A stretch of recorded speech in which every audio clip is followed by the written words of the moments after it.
안녕하세요. 오늘은 개인정보의 안전성 확보 조치 기준에 대해 함께 공부해 보겠습니다. 이 강의는 개인정보보호위원회와 한국인터넷진흥원에서 제공하는 교육 자료를 바탕으로 구성되었습니다. 개인정보를 다루는 모든 기관과 사업자는 법에서 정한 안전조치 기준을 반드시 지켜야 합니다. 오늘 강의를 통해 그 기준이 무엇인지, 왜 중요한지, 실제로 어떻게 적용해야 하는지를 함께 이해할 수 있도록 차근차근 설명해 드리겠습니다. 오늘 강의는 크게 세 파트로 구성됩니다. 첫 번째는 제1조, 개인정보의 안전성 확보 조치 기준이 무엇인지 전체적으로 소개합니다. 법적 근거와 목적, 적용 대상을 살펴보겠습니다. 두 번째는 제4조, 내부 관리 계획입니다. 조직이 개인정보를 안전하게 처리하기 위해 반드시 수립하고 시행해야 하는 내부 규정에 대해 배웁니다. 세 번째는 제5조, 접근 권한의 관리입니다. 누가 어떤 정보에 어느 범위까지 접근할 수 있는지를 통제하는 방법을 다룹니다. 제1조에서는 이 기준이 왜 존재하는지부터 시작합니다. 법적 근거는 두 가지입니다.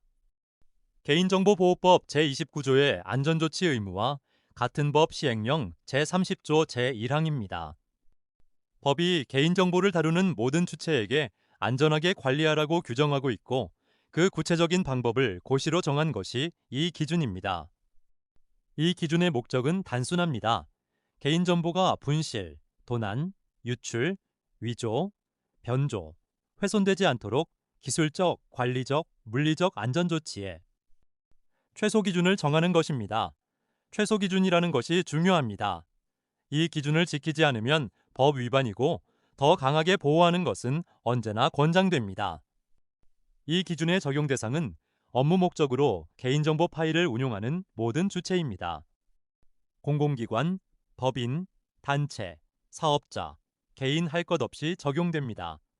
직접 처리하든 타인에게 맡기든 상관없습니다. 안전조치 관련 법령을 좀 더 구체적으로 살펴보겠습니다. 제23조 민감정보 처리 제한 제2항은 민감정보를 처리하는 경우 제29조에 따른 안전성 확보 조치를 해야 한다고 규정합니다. 건강정보, 성적지향 등 특히 민감한 정보는 더 엄격하게 보호해야 합니다.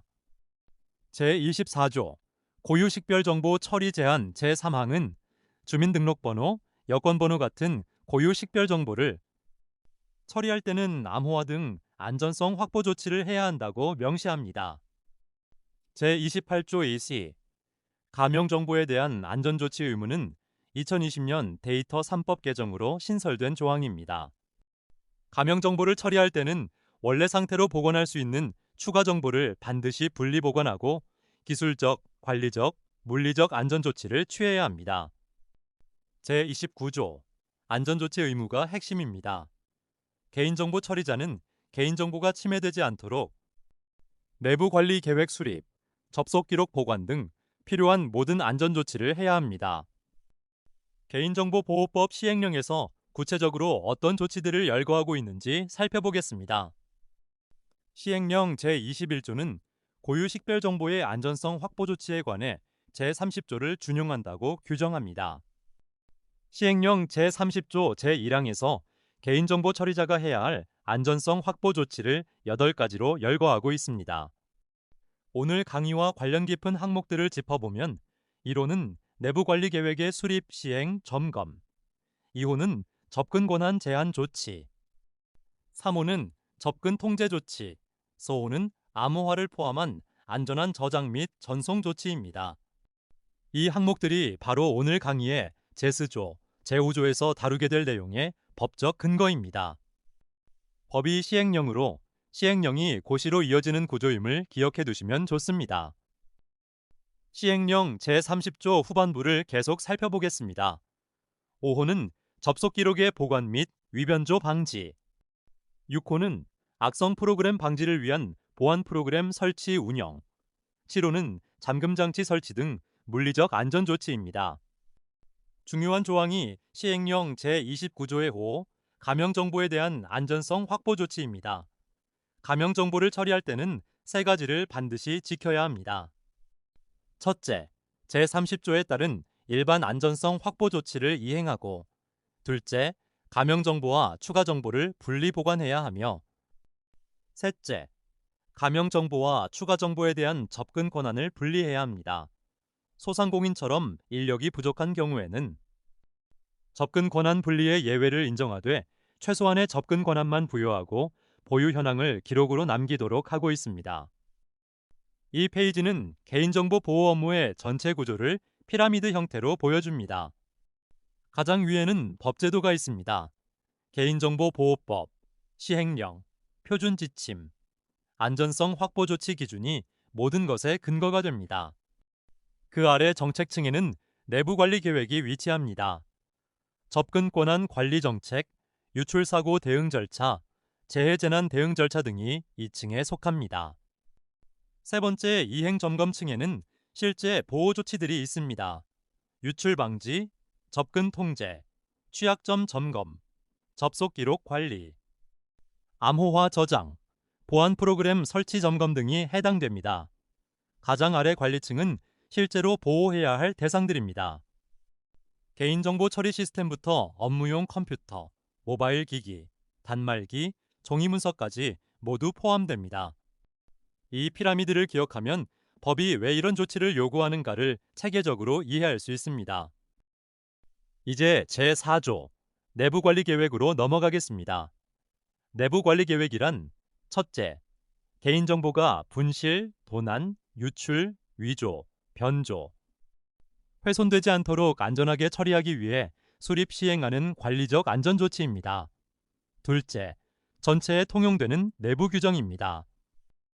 전사 차원의 개인정보 보호 활동 계획이며 경영층이 주도적으로 방향을 제시하고 지원해야 합니다. 셋째, 개인정보 처리 및 보호 업무의 기준입니다. 최고 경영층의 내부 결재 승인이 필요하고 내부 규정을 기초로 세부 지침이나 안내서를 마련하여 이행해야 합니다. 법적 근거는 개인정보보호법 제29조와 시행령 제30조 1항 1호입니다. 내부 관리 계획의 수립 시행 점검이 법적 의무라는 점을 명심하세요. 2020년 데이터 3법 개정으로 감염정보 처리를 위한 안전조치 의무가 내부 관리 계획에도 추가되었습니다. 감염정보 관련 내부 관리 계획에는 5가지 핵심 사항이 반드시 포함되어야 합니다. 추가 정보의 별도 분리 보관, 접근 권한 분리, 감염 정보의 기술적, 관리적, 물리적 안전 조치, 감염 정보의 처리 목적, 보유 기간, 이용, 파기 등의 내용 기록 보관, 그리고 목적 달성 또는 보유 기간 경과 시 지체 없이 파기입니다. 위반 시 제재 수준도 알아두셔야 합니다. 안전조치 의무 미준수는 3천만 원 이하 과태료, 감염처리 기록 작성 의무 미준수는 1천만 원 이하 과태료, 안전조치 의무 위반으로 실제 정보가 침해되면 2년 이하 징역 또는 2천만 원 이하 벌금이 부과됩니다. 감염 정보를 재식별 목적으로 처리하면 5년 이하 징역 또는 5천만 원 이하 벌금, 최대 4억 원 또는 전체 매출액의 3%까지 과징금이 부과될 수 있습니다.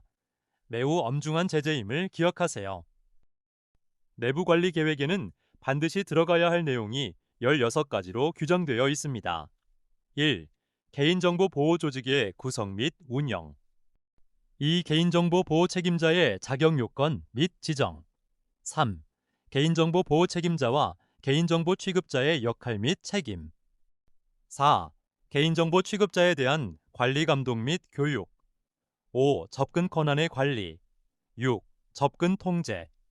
7. 개인정보의 암호화 조치. 8. 접속 기록 보관 및 점검. 9. 악성 프로그램 등 방지.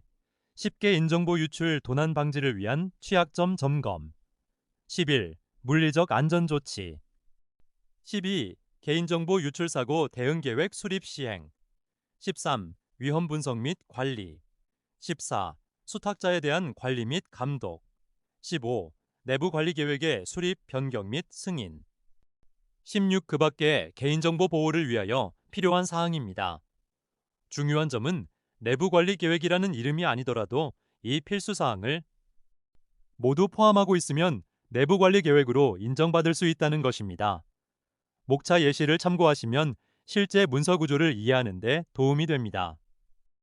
이 16가지 포함 사항에 더해 가명 정보를 처리하는 기관은 다음 사항도 내부 관리 계획에 반드시 포함해야 합니다. 가. 가명 정보 및 추가 정보의 분리 보관에 관한 사항. 나. 가명 정보 및 추가 정보에 대한 접근 권한의 분리에 관한 사항. 다. 가명 정보 또는 추가 정보의 안전성 확보 조치에 관한 사항. 라. 가명 정보를 처리하는 자의 교육에 관한 사항. 마. 가명 정보 처리 기록의 작성 및 보관. 바. 개인정보 처리 방침 공개에 관한 사항. 4. 가명 정보의 재식별 금지에 관한 사항입니다. 가명 처리 업무를 수행하는 기관이라면 이 내용을 내부 관리 계획에 별도 섹션으로 추가하시기 바랍니다. 내부 관리 계획에서 교육과 변경 관리는 매우 중요한 운영 요소입니다. 교육 계획과 관련하여 개인정보 보호 책임자와 개인정보 취급자를 차등화하여 정기적으로 교육을 실시하여야 합니다. 사업 규모, 개인정보 보유 수, 업무 성격 등을 고려해야 하고 교육 목적, 대상, 내용, 일정 방법을 명시해야 합니다. 책임자에게는 법령 해석, 정책 방향 등 심화 교육을, 취급자에게는 실무 처리 방법과 주의사항 중심의 교육을 차별화하여 실시하는 것이 바람직합니다. 변경사항 관리도 중요합니다. 내부 관리 계획에 주요 변경사항이 발생하면 즉시 반영하고 수정 시행, 이력 관리까지 이어져야 합니다. 변경된 내용은 모든 개인정보 취급자에게 전파하여 준수하도록 해야 합니다. 내부 관리 계획은 만들기만 해서는 안 됩니다. 실제로 잘 지켜지고 있는지 정기적으로 점검해야 합니다. 점검 역할은 개인정보 보호 책임자가 맡습니다. 단순히 담당자에게 위임하는 것이 아니라 책임자가 직접 점검 활동을 주도해야 합니다. 점검 기간은 연 1회 이상입니다. 최소 기준이므로 규모가 크거나 민감한 정보를 많이 다루는 기관은 더 자주 점검하는 것이 좋습니다. 결과 보고는 중요한 절차입니다. 중대한 영향을 초래하거나 해를 끼칠 수 있는 사안은 반드시 대표 또는 임원에게 보고하고 대책을 마련해야 합니다. 이 점검 결과는 기한 문서 형태로 문서화하여 보관하는 것이 일반적인 사례입니다. 이제 제5조 접근 권한의 관리로 넘어갑니다. 접근 권한이란 개인정보 처리 시스템에 접속하여 업무 처리, 개인정보 생성, 변경, 열람, 삭제를 할 수 있는 권한을 말합니다. 접근 권한 관리의 핵심 원칙 6가지를 설명드리겠습니다. 첫째, 접근 권한은 업무 수행에 필요한 최소한의 범위로 담당자에 따라 차등 부여해야 합니다. 둘째, 전보 퇴직 등 인사이동 발생 시 지체 없이 접근 권한을 변경하거나 말소해야 합니다. 셋째, 권한 부여, 변경, 멀소 내역을 기록하고 최소 3년간 보관해야 합니다. 넷째, 접근 계정은 개인정보 취급자별로 개별 발급하고 다른 취급자와 공유되지 않도록 해야 합니다. 다섯째, 인증수단을 안전하게 적용하고 관리해야 합니다. 여섯째, 일정 횟수 이상 인증에 실패한 경우 접근을 제한하는 기술적 조치를 취해야 합니다. 접근 권한 관리는 3단계 프로세스로 운영됩니다. 1단계 접근 권한 신청입니다. 업무 담당자가 시스템 접근 생성, 변경 신청서를 작성합니다. 어떤 시스템에 어떤 업무를 어느 범위로 접근해야 하는지를 명시해야 합니다. 2단계 접근 권한 부여입니다. 최초 부여 시에는 심사를 거쳐야 하고 부여 후에는 승인 내역을 반드시 기록, 관리해야 합니다. 심사, 기록, 관리 없이 구도로만 허가하는 것은 안 됩니다. 3단계 접근 권한 변경, 점검입니다. 조직 개편, 인사 발령, 업무 분장 변경이 발생할 때마다 권한을 조정해야 합니다. 이 단계가 실무에서 가장 빠뜨리기 쉬운 부분이니 각별히 주의가 필요합니다. 접근 권한은 부여 후에도 지속적으로 점검해야 합니다. 정기 점검은 반기별 1회는 실시합니다.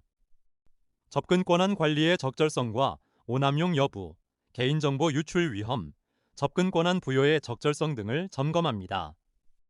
수시 점검은 개인정보 유출 등 사고가 발생했을 때 또는 예방 목적으로 시행합니다. 변경, 말소 처리는 4가지 경우에 즉각 이루어져야 합니다. 휴직자, 퇴직자는 인사 DB와 연동하여 시스템 권한을 자동 삭제합니다. 업무 변경자는 변경 전후로 권한을 삭제, 생성합니다. 부서 이동자는 인사 발령에 따라 권한을 삭제하거나 유지합니다. 일정 기간, 여비에 30일 이상, 미사용자는 접근 내역이 없을 경우 권한을 중지하거나 삭제합니다. 이 페이지는 접근 권한 관리대장의 실제 예시입니다. 예시를 보면 홍길동의 경우 2013년 1월에 권한이 부여되었다가 2014년 3월에 휴직을 이유로 권한이 해제되고 이후 2017년 복직 시 다시 권한이 부여되었습니다. 이처럼 권한의 전체 이력이 기록되어야 합니다. 나중에 감사나 조사가 있을 때 언제 누가 왜 권한을 부여받고 말소했는지를 추적할 수 있어야 하기 때문입니다. 이 기록은 최소 3년간 보관해야 한다는 점 다시 한번 강조합니다. 실제 시스템 점검 시 확인해야 할 항목들입니다. 루트 계정은 원격 접속을 제한해야 합니다. 시스템별로 관리자를 지정하고 업무 목적에 맞는 최소 권한을 부여하며 1인 1계정 원칙을 지켜야 합니다. 시스템에 접근 가능한 중요 단말기를 지정하고 시스템 접근 시에는 SSH, VPN 등 암호화 연결을 적용해야 합니다. 일정 시간 사용이 없을 경우 세션 연결이 종료되도록 세션 타임아웃을 설정해야 합니다. 권한 부여, 변경, 말소 내역은 최소 3년간 기록 보관해야 합니다. 비밀번호는 시스템별로 다르게 안전하게 설정하고 주기적으로 갱신해야 합니다. 아이디, 호스트명, 연속 숫자 사용은 금지되며 오류 횟수는 5회로 제한하는 것이 권장됩니다. 인사 변경이 발생했을 때 개인정보 접근 권한 관리에서 주의해야 할 사항들입니다. 개인정보 취급 인력에는 임직원뿐 아니라 임시직원, 외주 용역 직원도 포함됩니다. 관련 부서인 인사부서, 정보보호부서, 개인정보보호부서, 시스템 운영부서가 협력해야 합니다. 자산 반납, 계정 및 접근 권한 회수 조정, 결과 확인 등의 절차를 수립, 관리해야 하고 내 외부 직원 모두에게 정보보호 비밀유지 서약서를 받아야 합니다. 퇴직자나 외부 인력의 업무 종료 시에는 비밀유지 서약서를 별도로 진구하세요. 시스템 운영 방식으로는 3가지 예시가 있습니다. 1. 인사 시스템과 연동하여 실시간이나 일배치로 계정 정보를 동기화. 2. 통합 계정 등록 관리 시스템을 구축하여 개별 시스템과 계정을 동기화. 3. 퇴직 프로세스 내 퇴직자 정보 공유 절차 포함하는 것입니다. 인증수단 중 가장 기본이 되는 비밀번호 관리에 대해 알아봅니다. 직원, 고객, 회원 구분 없이 개인정보 처리 시스템과 인터넷 홈페이지 등에 접속할 때 안전한 비밀번호를 설정하고 이행해야 합니다. 비밀번호 구성의 핵심은 정당한 접속 권한이 없는 사람이 쉽게 추측하거나 접속하기 어렵게 문자와 숫자 등을 조합하는 것입니다. 특히 DB 관리자는 더 복잡하게 구성하고 변경 주기도 짧게 하는 등 강화된 안전조치를 적용해야 합니다. 일반 사용자보다 훨씬 많은 데이터에 접근할 수 있기 때문입니다. 비밀번호 세부 기준에 대한 내용입니다. 안전한 비밀번호는 8자리 이상이면서 2종류 이상의 문자를 조합하거나 10자리 이상의 문자로 구성하는 것입니다. 단 숫자만으로 구성하면 취약할 수 있습니다. 예측하기 어려운 비밀번호 설정을 위해서는 생일, 전화번호, 잘 알려진 단어처럼 예측하기 쉬운 문자열은 사용하지 않아야 합니다. 영문자 앞뒤가 아닌 중간 위치에 특수 문자나 숫자를 삽입하는 것이 효과적입니다. 비밀번호가 제3자에게 노출되었을 경우 즉시 새 비밀번호로 변경해야 합니다. 동일 비밀번호 사용 제한도 중요합니다. 여러 계정이나 시스템에서 동일한 비밀번호를 사용하면 하나가 유출될 때 모든 시스템이 위험해집니다. 인증 실패 시 접근 제한은 비밀번호를 여러 번 틀리는 경우에 대한 기술적 조치입니다. 일정 횟수 이상 인증에 실패하면 개인정보 처리 시스템에 대한 접근을 제한해야 합니다. 이는 공격자가 여러 비밀번호를 무차별 대입하는 방식의 해킹을 막기 위한 것입니다. 비인 가자에 대한 접근 권한 통제 방안 예시입니다. 예시 1. 아이디나 비밀번호를 5회 이상 잘못 입력한 경우 사용자 계정을 잠금 처리합니다. 예시 2. 아이디, 비밀번호 입력 외에 공인인증서, OTP 등 추가 인증 수단을 적용합니다. 예시 3. 개인정보 취급자에게 접근을 재부여하는 경우에도 반드시 개인정보 취급자 여부를 확인한 후 계정 잠금을 해제해야 합니다. 내부 관리 계획 수립, 시행 여부 점검 기준입니다. 핵심 원칙은 이렇습니다. 개인정보의 안전한 처리를 위한 내부 관리 계획을 수립, 시행하고 있는지 확인해야 하며 10,000명 미만의 정보 주체에 관한 개인정보를 처리하는 소상공인, 개인, 단체의 경우에는 생략할 수 있습니다. 중요한 점이 하나 있습니다. 내부 관리 계획이라는 명칭이 아니어도 되지만 반드시 지정된 필수 사항이 모두 포함되어 있어야 내부 관리 계획으로 인정받습니다. 이름만 바뀌어서는 안 되고 내용이 갖춰져야 합니다. 내부 관리 계획, 수립, 시행 여부, 점검. 실제 점검 시 어떻게 하는지 보겠습니다. 내부 관리 계획은 개인정보 처리자 유형에 따라 점검해야 합니다. 유형에 따른 필수 항목을 모두 포함하는지 점검해야 합니다. 그리고 최고 경영층으로부터 내부 결제 등의 승인을 받는지 점검해야 합니다. 제출 증적으로는 최고 경영층의 승인을 포함한 내부 관리 계획서 전문과 파일을 필수적으로 제출해야 합니다. 실제 현장 위반 사례입니다. A병원은 30만 건 이상의 환자 개인정보를 보관하고 개인정보 처리 시스템을 운영하였지만 내부 관리 계획을 수립하지 않았습니다. 실태조사 결과 3천만 원 이하의 과태료가 부과되었습니다. 더 주목할 점은 이 병원이 의무 업무와 관련된 다른 내부 관리 계획을 보유하고 있었지만 그것이 개인정보 보호 내부 관리 계획으로 인정되지 않았다는 것입니다. 교훈은 명확합니다. 개인정보 보호에 특화된 내부 관리 계획을 별도로 수립해야 하며 일반 업무 규정이나 다른 목적의 계획으로 대체할 수 없습니다. A병원 사례의 법적 분석 내용입니다. A병원은 개인정보 처리자의 유형에 따른 필수 사항을 모두 포함하여 내부 관리 계획을 수립, 시행했어야 합니다. 의무 업무 관련 내부 관리 계획으로 처리했기 때문에 개인정보 보호 내부 관리 계획으로 볼 수 없어 개인정보보호법 제29조 위반에 해당합니다. 안전성 확보 조치 의무 위반은 3천만 원 이하의 과태료 부과 대상입니다. 개인정보 처리자는 개인정보의 분실, 도난, 유출 등을 막기 위해 내부 의사결정 절차를 통하여 내부 관리 계획을 수립 시행해야 합니다. 또 다른 위반 사례입니다. 민간 건설업체 A사는 개인정보 처리 시스템의 비밀번호 횟수 제한 정책을 적용하지 않았습니다. 로그인 시도 횟수 제한이 없어서 공격자가 무한정 비밀번호를 대입할 수 있는 상태였습니다. 실태조사 결과 3천만 원 과태료가 부과됐습니다. 이는 개인정보보호법 제29조 안전조치 의무와 고시 제5조 접근 권한 관리 위반입니다. 로그인 시도 횟수 제한은 선택이 아니라 법적 의무입니다. 5회 이상 오류 시 계정 잠금 기능이 모든 시스템에 구현되어 있는지 확인해 보시기 바랍니다. 어떤 기관에서 관리자 비밀번호가 업무용 PC 화면에 평문으로 노출된 상태가 확인되었습니다.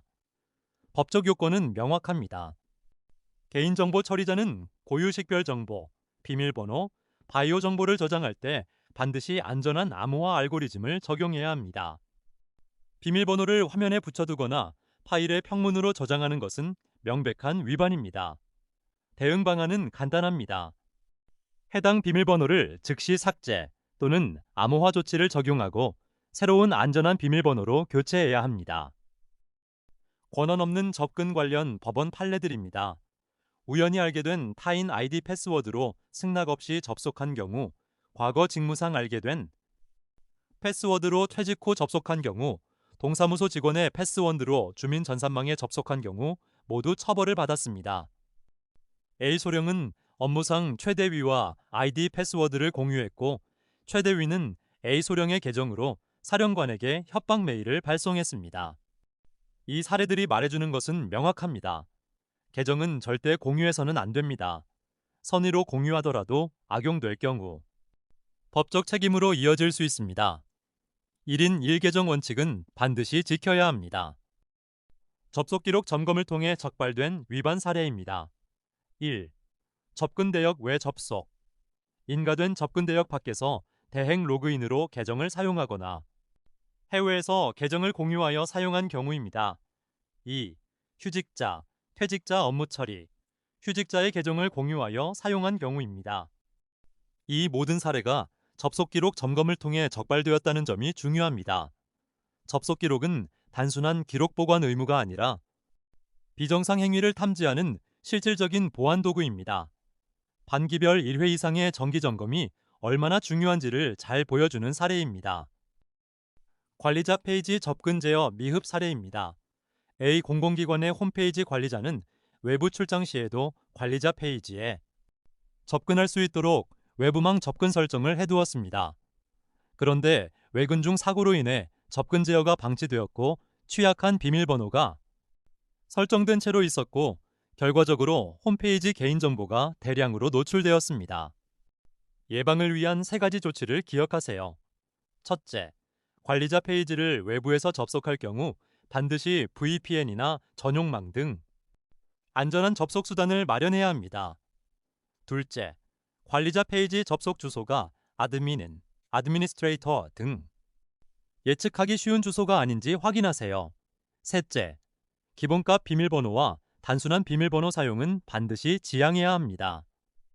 다음 영상에서는 접근 통제, 개인정보의 암호화, 접속 기록의 보관 및 점검에 대해 알아보겠습니다.